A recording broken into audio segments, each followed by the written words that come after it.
नमस्कार दोस्तों। प्रधानमंत्री ने आज मन की बात का 100वां एपिसोड प्रसारित किया और समूचे देश ने सुना। 100वें एपिसोड में उन्होंने कई बातें कही, मसलन कि जब इसकी शुरुआत हुई और आज तक इस पूरे दरमियान क्या क्या होता रहा, किन किन लोगों से वो बात करते रहे, किस किस तरह का बदलाव देखते रहे और कुल मिलाकर के उन्होंने ये महसूस किया कि हिंदुस्तान के आम आदमी से संपर्क करके उन लोगों को जानने समझने का मौका मिला जो लोग स्थानीय तौर पर सकारात्मक और देश हित में बड़ा काम कर रहे हैं। वैसे लोग भी सामने आते रहे और उन लोगों के सामने आने से वहाँ स्थानीय तौर पर और राष्ट्रीय तौर पर भी अच्छा असर पड़ा। कई लोगों के भीतर प्रोत्साहन मिला। वो लोग जिनका जिक्र प्रधानमंत्री ने किया उनको स्थानीय तौर पर समर्थन मिला, बाहर उनको पहचान मिली, उनको काम करने में ज़्यादा सहूलियत होने लगी और उनको भी लगा कि जो कुछ भी हम लंबे समय से करते रहे हैं उसको कहीं ना कहीं पहचाना गया और देश चलाने वाला जो व्यक्ति है वो उनको जानने लगा है। नरेंद्र मोदी ने कहा कि ये उनके लिए आस्था का, पूजा का मसला है। ये मन की बात जो है वो एक आध्यात्मिक चेतना भी उनके भीतर पैदा करता है। मैं 2-3 उदाहरण के जरिए मन की बात को आपके बीच रखना चाहता हूं कि एक प्रयोग, संवाद का प्रयोग, जो देश के उन लोगों तक, उन तबकों तक, उन हिस्सों तक पहुंचता है जहां आम तौर पर कम्युनिकेशन का, संचार का माध्यम नहीं जाता है। टीवी हो या फिर कोई दूसरा जरिया हो, अखबार, रेडियो बहुत दूर तक जाता है। जिस समय संवाद संचार का यह माध्यम हाशिए पर चला गया था और लोग रेडियो का इस्तेमाल ना के बराबर करते थे, नरेंद्र मोदी ने रेडियो को हथियार बनाया देश के लोगों तक पहुंचने का। व्यापक पहुंच है रेडियो की, यह बात वो जानते थे और जो मुद्दे, जो विषय लेकर के वो लोगों के बीच आना चाहते थे उनका संबंध सरोकार दूर दराज के हिस्सों से था। यानी कि रणनीतिक तौर पर आप देखिए कि मन की बात जो है वो सहज स्फूर्त नहीं है, बल्कि वो एक सोची समझी योजना का नतीजा है। और 100 एपिसोड के बाद 4-5 लोगों को मैं आपके सामने रखना चाहता हूं। जैसे आज उन्होंने सुनील जुगलान से बात की और सुनील जुगलान हरियाणा के हैं। उन्होंने अपनी तरफ से एक कोशिश की थी, सेल्फी विद डॉटर, और यह जो उनकी कोशिश थी प्रधानमंत्री तक पहुंची और उन्होंने मन की बात का हिस्सा बनाया। सुनील जुगलान से उन्होंने उस समय भी बात की और आज भी बात की। असर मैं आपको बताता हूँ, नरेंद्र मोदी की सरकार जब आई तो 2015 के आसपास एक अभियान शुरू हुआ, बेटी बचाओ बेटी पढ़ाओ, और हरियाणा में तब जो सेक्स रेशियो था वो 871 था। उसके बाद से यह बेटियों को प्रोत्साहित करना, महिलाओं को एम्पावर करना, महिलाओं को लेकर के विशेष तौर पर नीतिगत तौर पर नरेंद्र मोदी सरकार का रुझान या झुकाव का रहना, और इस तरह के जो अभियान थे सेल्फी विद डॉटर जिनको उन्होंने मन की बात से जोड़ा, नतीजा ये रहा है कि पिछले 8 वर्षों में जो हरियाणा का सेक्स रेशियो है वो 871 से 923 पर आ गया। हरियाणा के पड़ोस में एक और राज्य है राजस्थान।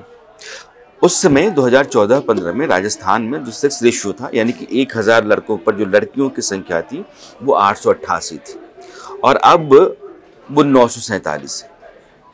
हरियाणा 871 से 923 पर और राजस्थान 888 से 947 पर। ये उछाल है, इजाफा है लड़कियों को लेकर के।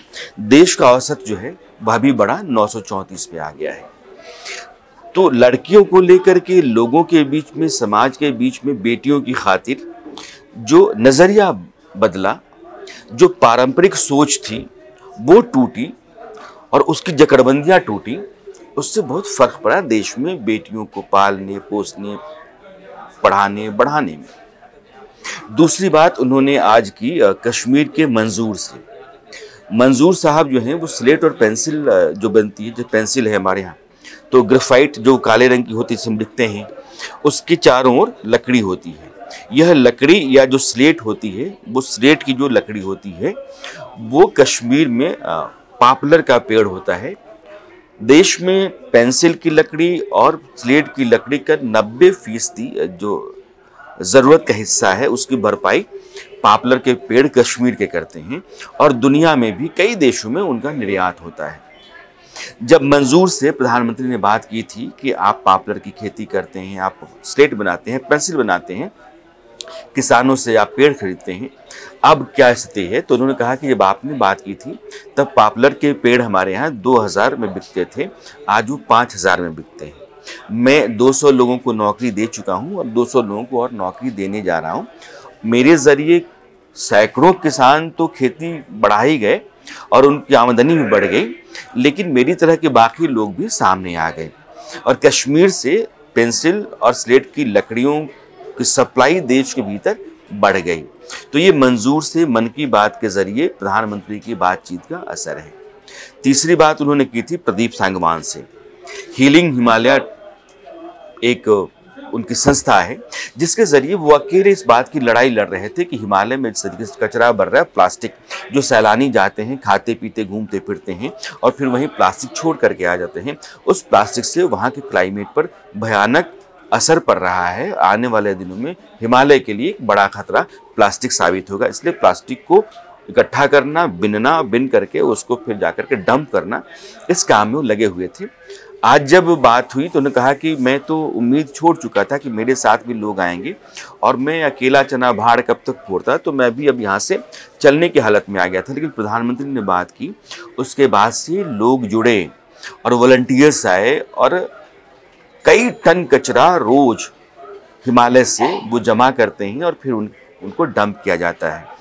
तो ये प्रदीप सांगवान का अपना अनुभव है। प्रदीप सांगवान की तरह न जाने कितने लोग हिमालय के भीतर काम करते होंगे और उनसे वो प्रेरित हुए होंगे, उनसे उन्होंने प्रेरणा ली होगी और उनको भी इस बात की उम्मीद रही होगी या होगी कि एक न एक दिन प्रधानमंत्री मन की बात के जरिए मुझ तक भी पहुँचेंगे, मेरे काम की तारीफ भी उन तक पहुँचेगी।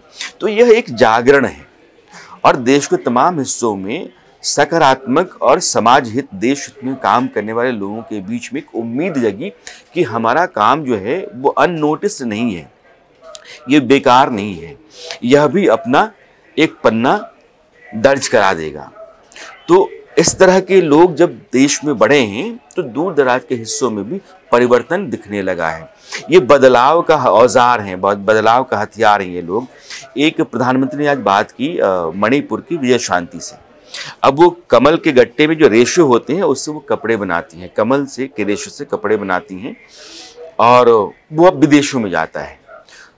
उसकी सप्लाई बढ़ी, उसकी मांग बढ़ी, उसका बाजार बढ़ा और इस तरीके से नेचुरली जो चीज़ें तैयार होती हैं उनका अपना एक महत्व है और उनकी स्थानीयता में उनमें स्थानीयता का बोध होता है और वो सही मायनों में लोकल हैं। और लोकल फॉर वोकल या वोकल फॉर लोकल के लिए प्रधानमंत्री ने जो आवाज़ लगाई, अब वो कहते हैं कि आप उसको इंटरनेशनल बनाइए, जो आपका लोकल प्रोडक्ट है उसको आप इंटरनेशनल बनाइए, लेकिन पहले आप वोकल फॉर लोकल हो जाइए।